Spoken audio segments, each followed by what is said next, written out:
Una de las mayores pruebas que debemos soportar en nuestro andar por este mundo tiene que ver con las personas, con las relaciones. Es muy difícil el trato y la convivencia.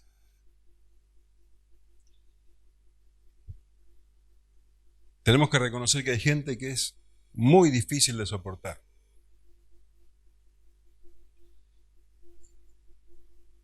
¿Te pasa a vos? Y generalmente las personas que más amamos muchas veces son las más difíciles de soportar. ¿Cuándo fue la última vez que dijiste algo parecido a eso? No aguanto más. No lo aguanto más. No la aguanto más. No la soporto. No lo soporto. ¿Dijiste eso últimamente? ¿A quién te referías? ¿A un familiar? ¿A un vecino? ¿A un compañero? ¿A un hermano de la iglesia? Gente cercana. Muchas veces gente amada. Gente que te lleva a la exasperación. Actitudes egoístas, negativas, falta de gratitud, desconsideradas. Gente que no valora las cosas que hacemos por ellos. Y tenemos que entender que la paciencia está siendo probada con estas cosas, con estas personas. Hay quienes parecen que lo hicieron a propósito, que vos le hablás, le mostrás el camino, lo que deben hacer, lo que está bien. Y es como si lo que le decís entra por un oído y sale por otro. Y vos ves que hacen todo lo contrario, que se dañan una y otra vez o que dañan a los demás, que tropiezan una y otra vez con la misma piedra. Y vos decís, no lo soporto más. ¿Hasta cuándo? ¿Hasta cuándo los tengo que soportar? ¿Cuándo van a aprender?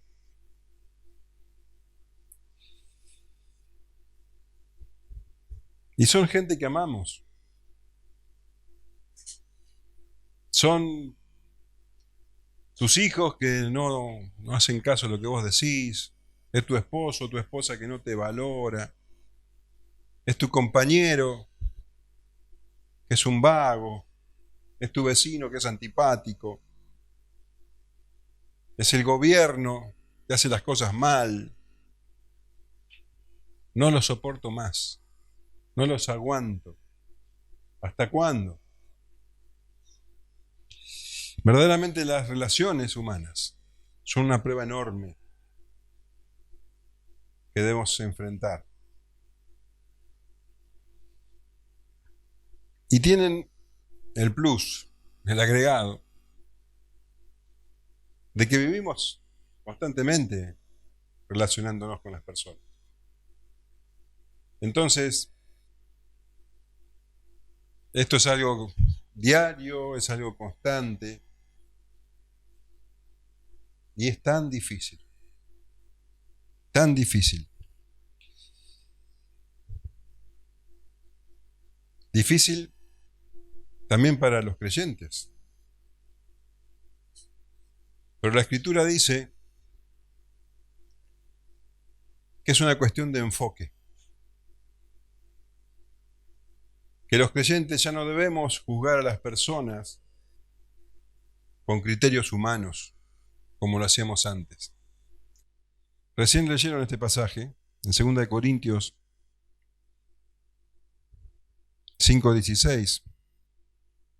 El apóstol Pablo dice, de manera que nosotros de aquí en adelante a nadie conocemos según la carne. La Nueva Traducción Viviente dice, así que hemos dejado de evaluar a otros desde el punto de vista humano. La traducción en lenguaje actual dice, A partir de ahora, ya no vamos a valorar a los demás desde el punto de vista humano. Tenemos otro punto de vista, otra manera de valorar a las personas, de juzgarlos, otro criterio.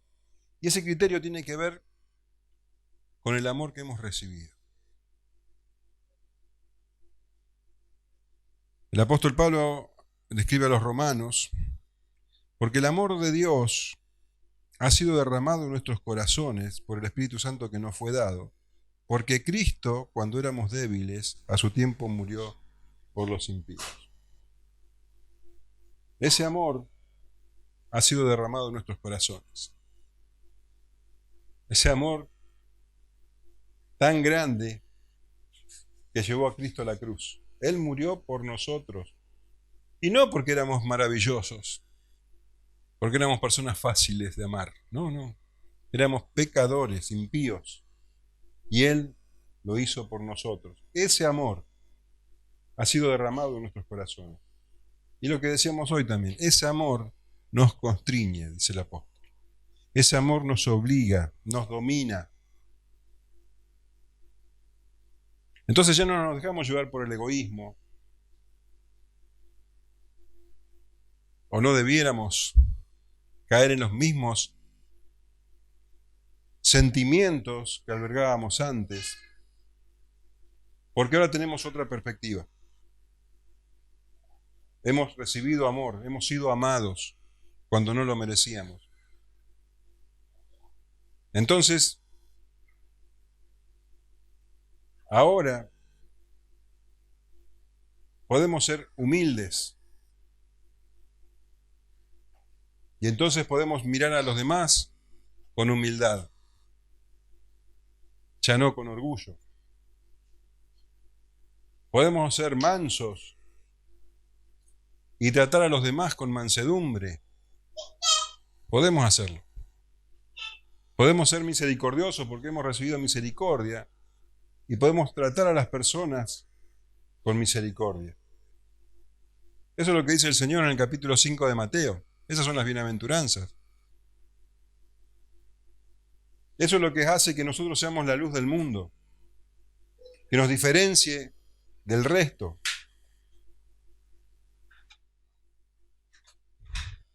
Eso precisamente, que podemos amar, es lo que nos hace especiales y es la característica esencial de la iglesia, lo que nos diferencia de los demás. Lo que hace a la iglesia tan especial, justamente, es que nos amamos los unos a los otros. Juan 13:35 registra las palabras del Señor que dicen: en esto conocerán todos que sois mis discípulos, si tuviereis amor los unos por los otros, los unos con los otros. Y el apóstol Pablo le escribe a los Efesios, en el capítulo 4, versículo 2, con toda humildad y mansedumbre, soportándoos con paciencia los unos a los otros en amor. Soportándonos. Amándonos. Las relaciones humanas son difíciles, pero nosotros podemos soportar. Podemos aguantar. El Señor Jesús, cuando estuvo en la tierra, fue probado en todo, mucho más allá de lo que nosotros podamos imaginar. El sufrimiento del Señor Jesús no se limitó a la cruz. Toda su vida fue una vida de quebranto.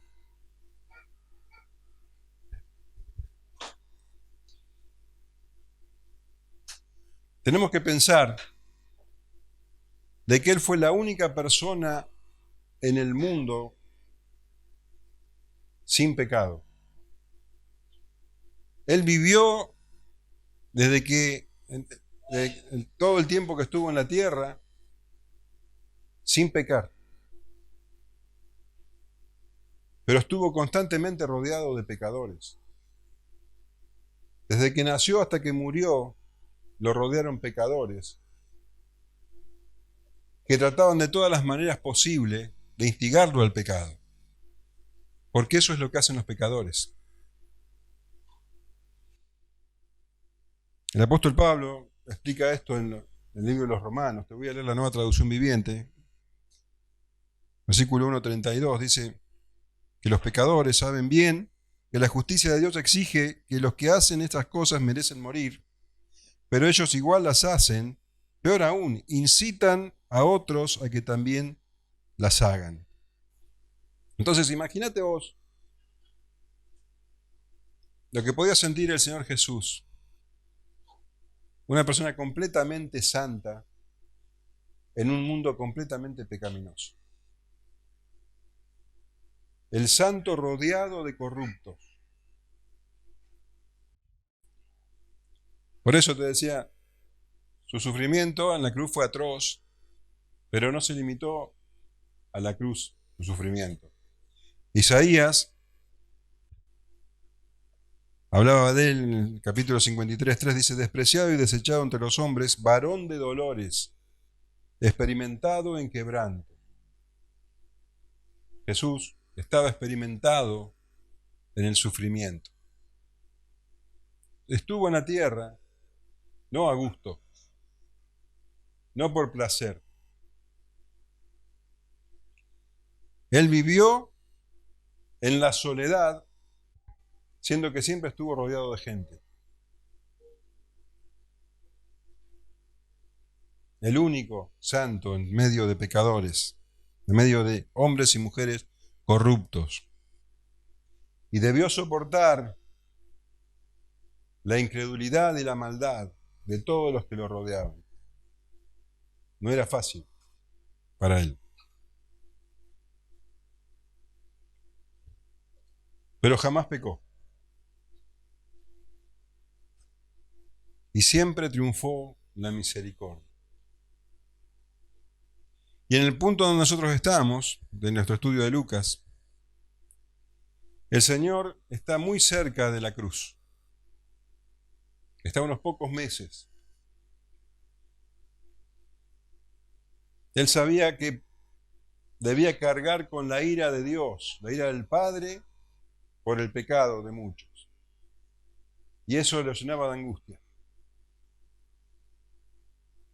Pero a la vez, el hecho de saber que Él se encaminaba al Padre y que una vez traspuesta la cruz iba a estar con Él, eso lo llenaba de gozo. En Hebreos 12:2 dice, puesto los ojos en Jesús, el autor y consumador de la fe, el cual por el gozo puesto delante de Él sufrió la cruz, menospreciando el oprobio, y se sentó a la diestra del trono de Dios. El Señor estuvo por un breve momento en la gloria, en el monte de la transfiguración. Eso fue lo último que leímos. Pero debió bajar. Y allí nuevamente se encontró con la incredulidad y la maldad de las personas. Algo que verdaderamente le resultaba muy difícil de soportar. Vamos a leer Lucas 9:37 hasta 43.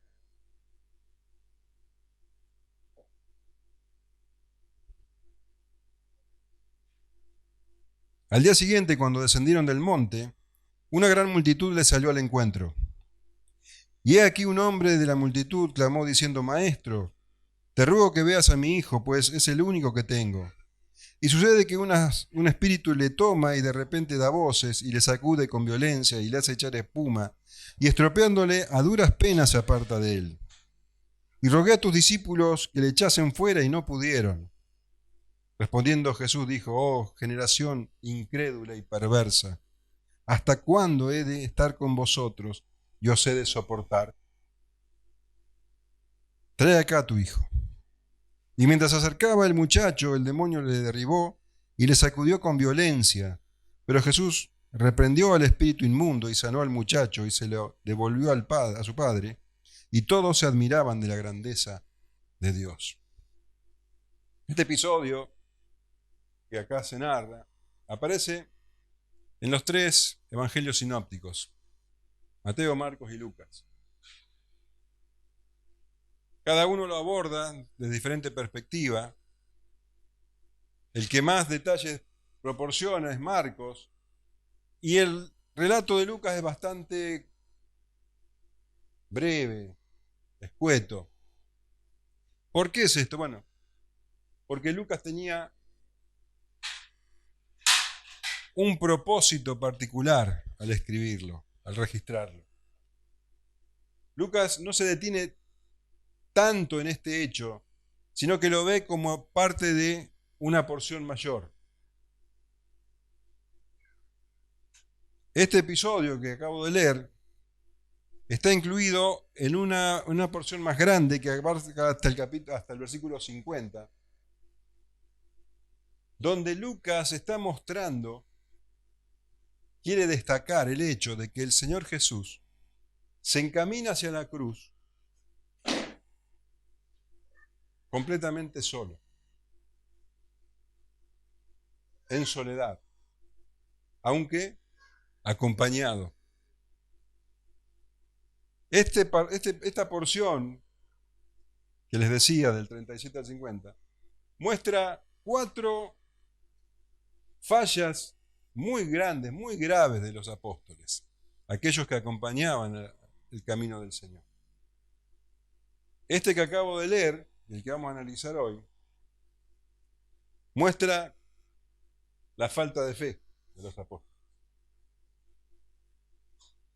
Poco más adelante, en el versículo 45,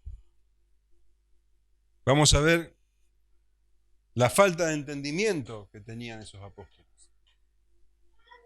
En el versículo 45 dice más, ellos no entendían estas palabras, pues les estaban veladas para que no les entendiesen y temían preguntarles sobre esas palabras. Falta de fe, falta de entendimiento y falta de humildad. En el versículo 46 leemos, entonces entraron en discusión sobre quién de ellos sería el mayor. Y en el versículo 49 vamos a ver que también tenían falta de tolerancia. Entonces respondiendo Juan dijo, Maestro, hemos visto a uno que echaba fuera demonios en tu nombre y se lo prohibimos porque no sigue con nosotros. Falta de fe, falta de entendimiento, falta de humildad, falta de tolerancia.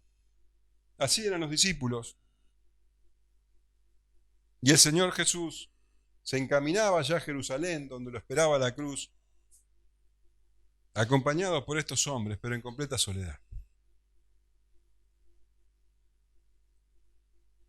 Y leemos entonces, al día siguiente, cuando descendieron del monte, una gran multitud les salió al encuentro. El Señor había estado en el monte de la Transfiguración, había llevado a 3 de sus discípulos, Pedro, Juan y Jacobo. Allí, bueno, se transfiguró, se mostró su gloria y aparecieron Moisés y Elías. Por un breve tiempo el Señor estuvo en su gloria. Y no puede haber un contraste más grande en lo que sucedió en ese monte que lo que encontró cuando descendió. En el monte estaba entonces la gloria de Dios. Pero acá en el llano estaba la miseria humana. En el monte Cristo exhibió su gloriosa majestad. Acá en el llano, Satanás mostraría su profunda violencia y maldad. En el monte se escuchaba al Padre Celestial complaciéndose por su único Hijo. Y acá en el llano vamos a escuchar a un padre suplicante, desesperado, por la desgracia que estaba sufriendo su único hijo. Los contrastes son claros, evidentes. Y dice que les llevó un día a llegar a ese lugar. O sea que caminaron bastante desde el monte hacia donde se encontraban con sus discípulos, los 9. Y una multitud, una gran multitud les salió al encuentro. Vamos a ver cómo lo relata Marcos. Como les decía, Marcos ofrece mayor detalle. Marcos 9:14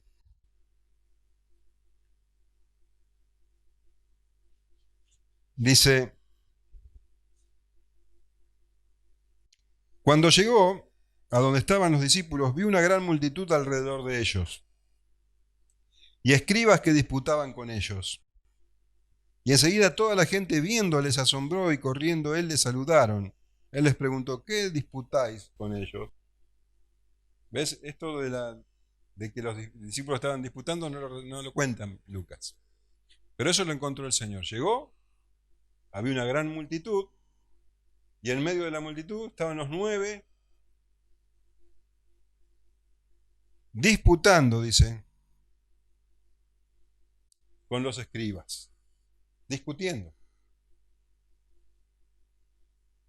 Esos que debían ser imitadores del Señor, que Él es manso y humilde de corazón. Esos que debían ser los misericordiosos, los que ponen la otra mejilla. Ahí estaban discutiendo.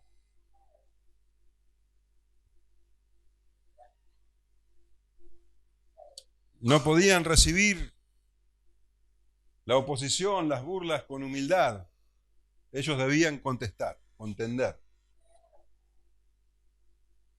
Y ahí estaban discutiendo, la multitud rodeándolos. Y dice que cuando la multitud cuando la gente vio al Señor Jesús, le salió al encuentro, los rodeó. Y el Señor les dijo a los discípulos, ¿por qué disputáis con ellos? Y he aquí, cuenta Lucas, un hombre de la multitud clamó diciendo, Maestro, te ruego que veas a mi hijo, pues es el único que tengo. Y sucede que un espíritu le toma y de repente da voces, y le sacude con violencia y le hace echar espuma, y estropeándole a duras penas se aparta de él. Un hombre se abre paso entre la multitud y desesperado recurre al Señor, le llama maestro.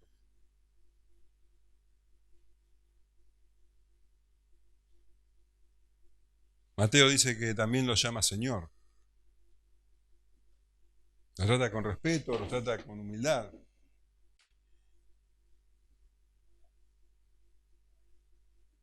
Y le cuenta su drama.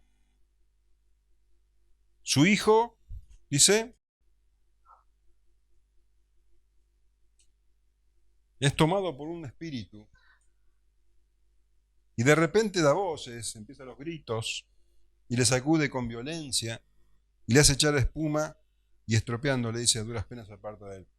Lo que relata acá, ataques, espuma por la boca, convulsiones, son las características de la epilepsia. En Mateo 17:15 leemos que viene el padre de este muchacho y le dice, Señor, ten misericordia de mi hijo que es lunático y padece muchísimo porque muchas veces cae en el fuego y muchas en el agua. Fíjate cómo cada uno aporta diferentes detalles, ¿no? Acá, según la Reina Valera, dice que es lunático. ¿Qué quiere decir lunático? Que es afectado por la luna. Se creía que los ataques se llevaban a cabo cuando estaba la luna llena. Pero ser lunático es, ¿qué? Estar loco. Y acá no se habla de que este muchacho está loco. Hay traducciones que directamente dicen, en vez de traducir lunático, traducen epiléptico. Y dice que padecía y sufría muchísimo, pero que no era una enfermedad natural, no era producto de alguna alteración física, sino que era producto de una posesión demoníaca. Había un espíritu que lo poseía, un espíritu terrible que quería matar directamente al muchacho. Porque dice que muchas veces lo hace caer en el fuego y muchas en el agua. Vos imaginate la angustia de este padre que tenía que estar constantemente atento porque su hijo podía morir quemado o podía morir ahogado.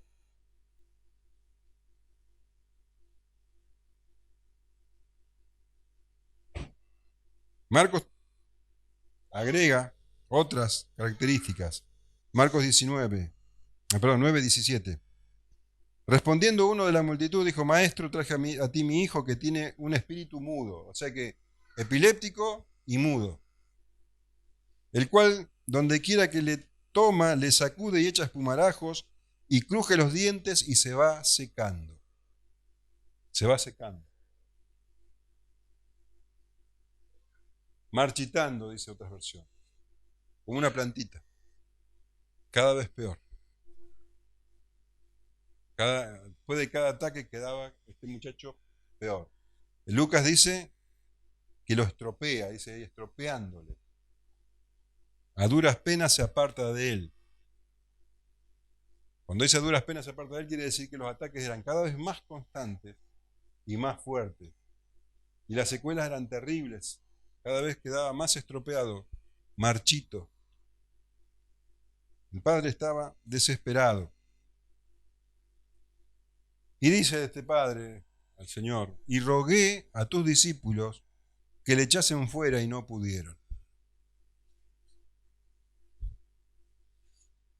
Evidentemente la intención original del hombre era llevar a su hijo adelante del Señor Jesús, pero como no estaba, porque el Señor estaba en el monte, la transfiguración, orando, lo presentó delante de sus discípulos, que probablemente el hombre había escuchado de su fama, la fama de los discípulos, porque el Señor los había enviado y ellos mismos habían echado fuera demonios, porque el Señor les había dado ese poder y esa autoridad. Al comienzo de este mismo capítulo lo leemos, en el versículo 1, y habiendo reunido a sus 12, les dio poder y autoridad sobre todos los demonios, no sobre algunos demonios, sobre todos los demonios, y para sanar enfermedades. Ahora, este padre le trae a su hijo, que estaba poseído por un demonio, y los discípulos, 9 de los discípulos, fallan, fracasan.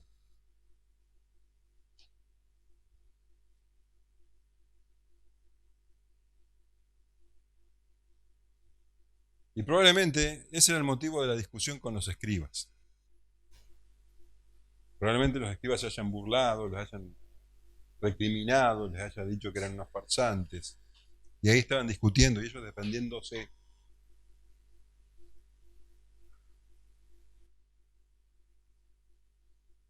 Ahora, ¿por qué no pudieron sanarlo? Lucas no lo menciona, porque no era el objetivo de Lucas. Acordate que Lucas lo que quiere mostrar es la soledad del Señor. Pero Mateo sí lo dice. En Mateo leemos que los discípulos, una vez que terminó todo, le preguntan: ¿por qué no pudimos hacerlo? Y el Señor, en el capítulo 17, versículo 20, dice: por vuestra poca fe. Porque de cierto os digo que si tuvierais fe como un grano de mostaza, diréis a este monte: pásate de aquí allá, y se pasará, y nada os será imposible. ¿Te das cuenta que no era falta de poder, no era falta de autoridad, era falta de fe? Es decir, que estos discípulos no creyeron en la palabra del Señor Jesús. Él les había dado poder y autoridad sobre todos los demonios, y ellos vieron que este demonio era poderoso y no creyeron en la palabra del Señor. No oraron, en todo caso, para pedir dirección. Les faltó fe.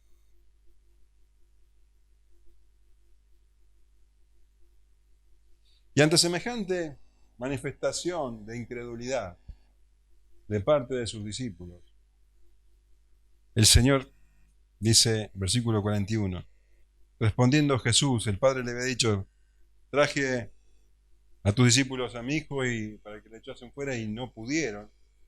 El Señor dice, respondiendo Jesús, dijo: oh generación incrédula y perversa, ¿hasta cuándo he de estar con vosotros y os he de soportar?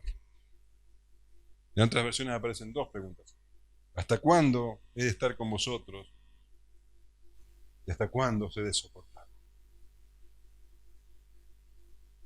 Ahora fíjate que la queja del Señor Jesús es una manifestación de dolor, de indignación. Dice, oh,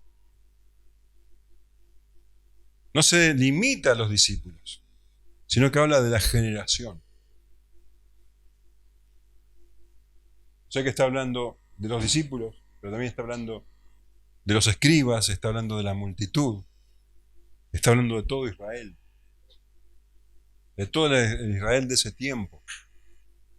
Y en otras ocasiones el Señor había dicho que esa era una generación pecadora, una generación de víboras, adúltera. Y está hablando de todo ese tiempo, la generación de ese tiempo. ¿Por qué el Señor habla específicamente de esa generación y no de todo el género humano? Porque esa generación era particularmente privilegiada. Entre todas las generaciones, ellos vieron y oyeron al Hijo de Dios. Sin embargo, lo rechazaron y lo mataron. Verdaderamente era una generación incrédula y perversa, en la cual el Señor Jesús se relacionaba. Él estaba en medio de esa generación incrédula y perversa, y le era extremadamente difícil soportarlos, y por eso esa queja. Él sabía que la cruz estaba cerca y que detrás de la cruz estaría la gloria. Y él dice, oh, generación incrédula y perversa, ¿hasta cuándo de estar con vosotros? ¿Hasta cuándo os he de soportar?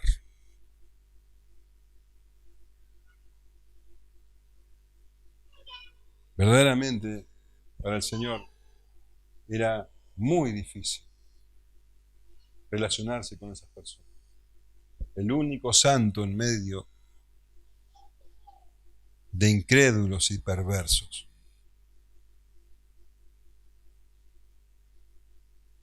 Pero el Señor lo soportaba. El Señor no ponía en primer lugar sus emociones, sus sentimientos. Él no vino a ser servido, Él vino a servir y a dar su vida rescate por muchos. Él vino a manifestar su amor, el amor de Dios.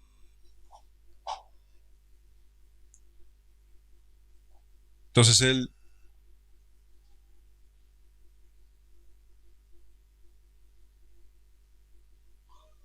dejaba en último lugar sus intereses, sus emociones.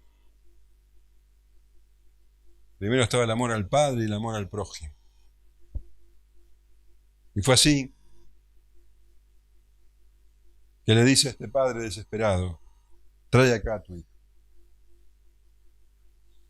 Este hombre iba a conseguir lo que tanto anhelaba.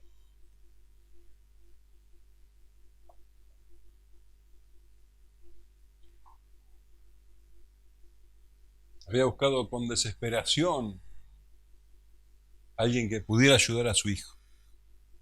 Y lo había encontrado. Había dado a la persona correcta. Pero el que entra en desesperación ahora es el demonio que poseía a su hijo. Dice, y mientras se acercaba el muchacho, el demonio le derribó y le sacudió con violencia. Ese demonio ahora estaba a punto de encontrarse cara a cara con el Hijo de Dios, con aquel que lo expulsó del cielo. En Apocalipsis 12:9 dice, y fue lanzado fuera el gran dragón, la serpiente antigua que se llamaba Diablo y Satanás, el cual engaña al mundo entero, fue arrojado a la tierra y sus ángeles fueron arrojados con él. Ese que lo arrojó, ahora iba a estar delante de él. El demonio estaba desesperado. Lo había arrojado del cielo y un día lo iba a arrojar al lago de fuego. Y ahora se tenía que enfrentar. con él. Y Marcos cuenta que en este preciso momento en que le traían al muchacho, mientras se acercaba al muchacho, el Señor Jesús comenzó un diálogo con el Padre. Marcos 9:21. Jesús preguntó al Padre: ¿cuánto tiempo hace que esto le sucede? Y él dijo: desde niño. Y muchas veces le echa el fuego y en el agua para matarle. Pero si puedes hacer algo, ten misericordia de nosotros y ayúdanos. Jesús le dijo: si puedes creer, al que cree todo le es posible. E inmediatamente el padre del muchacho clamó y dijo: creo, ayuda mi incredulidad. ¿Te das cuenta de esto? El Señor comienza un diálogo con esta persona, con este padre desesperado. ¿Qué necesidad tenía? ¿El Señor necesitaba algún tipo de información? ¿Tenía curiosidad? No. Él estaba tratando a este padre con amor, con consideración, con respeto, con atención. Un hombre desesperado que necesitaba hablar. Y el Señor le pregunta sobre cuánto tiempo. Él le dice: desde niño.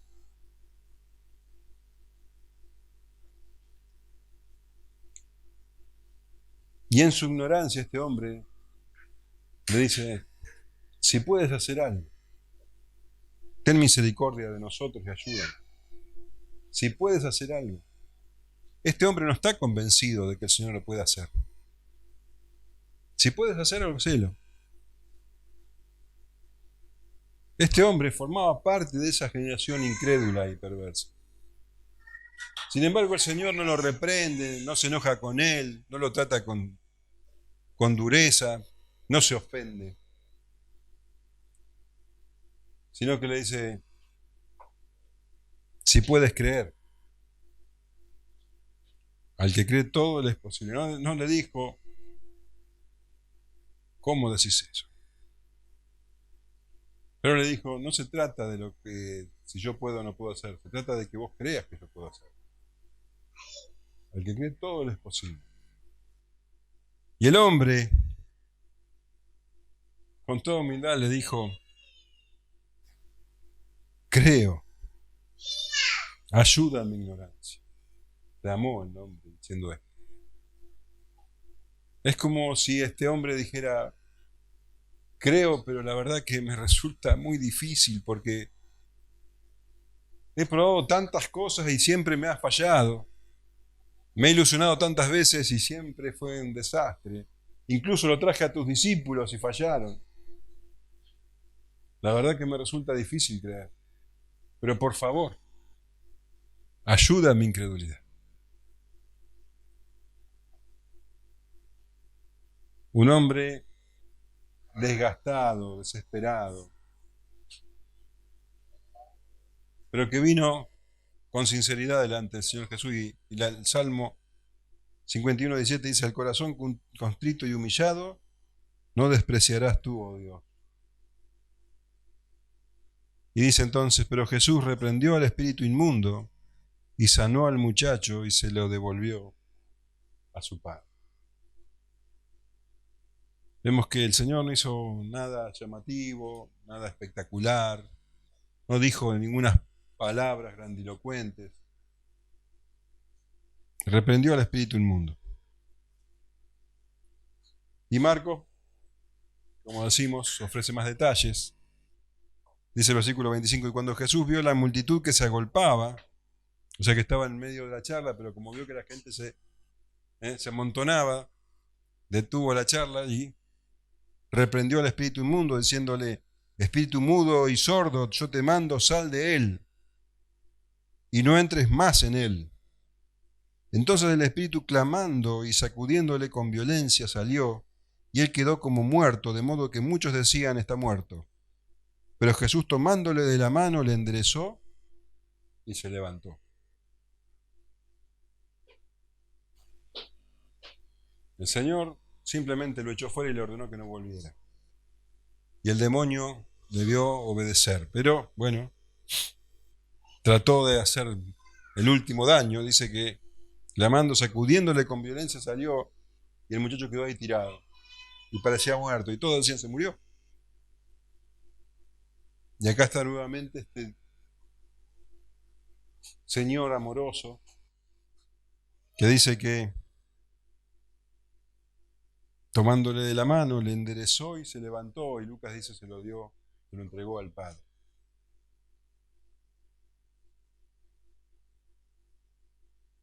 Y todos se admiraban de la grandeza de Dios. Como resultado de este tremendo milagro, dice que todos se admiraban de la grandeza de Dios. Todos. Todos, es decir, los discípulos, los escribas, la multitud, el padre del muchacho, el mismo muchacho, todos se admiraban de la grandeza de Dios. Ahora, esto quiere decir que todos reconocieron en este milagro que Jesús era el Hijo de Dios. Todos entendieron que Él era el Mesías anunciado y se rindieron delante de Él. No.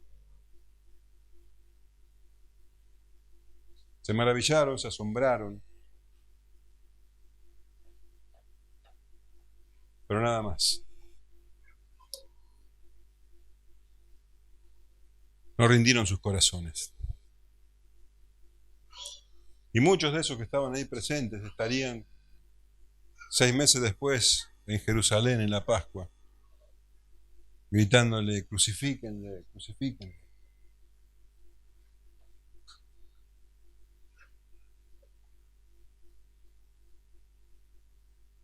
El Señor estaba en medio de una generación incrédula y perversa, santo como Él era. Él se encaminaba hacia la cruz para morir por esa gente, por gente incrédula y perversa, tanto como vos y yo. Les era difícil al Señor, difícil de soportarlo. El Señor anhelaba estar con el Padre. Pero el apóstol Pablo dice en 1 Corintios 13, el amor todo lo soporta. Y el Señor todo lo soportó por amor a nosotros. Amén.